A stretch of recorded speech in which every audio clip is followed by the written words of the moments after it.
ว่าครอบครัวของค่อยเนาะถือว่ายึดถืออาชีพการปลูกฝังเลี้ยงสัตว์ตามขบวนการเนาะแต่ว่าเพราะว่าผ่านมาในนี้ปัญหาที่มักเกิดขึ้นเนาะย้อนตัวเองบ่มีความรู้เนาะใช้แบบธรรมชาติตามเกิดตามเป็นแล้วก็เลี้ยงแล้วก็การเติบโตของสัตว์นั้นยังบ่ทันได้ดีเนาะตามความเชื่อของท้องตลาดแต่มาฮอด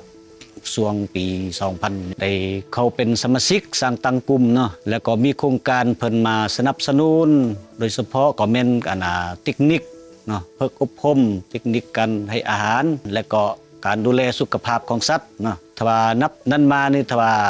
สัตว์พวกเขาก็ดีมีสุขภาพดีแข็งแรงและก็ได้มาตรฐานส่งเข้าไปตลาดเพิ่นก็ยอมรับเนาะ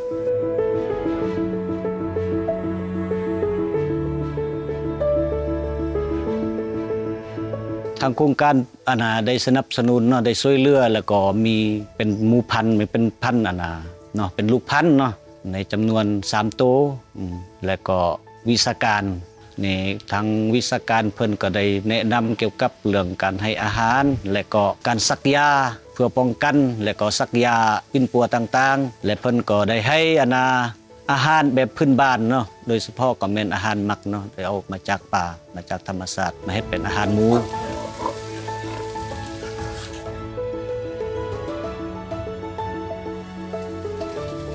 จากนั้นเนาะถ้าว่าพ้นได้รับ1ก็หมู่เฮาก็มีสุขภาพแข็งแรง2มานี่รายรับเนาะก็ได้เพิ่มขึ้นดีกว่าเก่าในอนาคตเนาะแต่ว่าอยากให้ทางโครงการเนาะช่วยทางด้านเทคนิคเติมและก็ทุนฮ้อนเพื่อปรับปรุง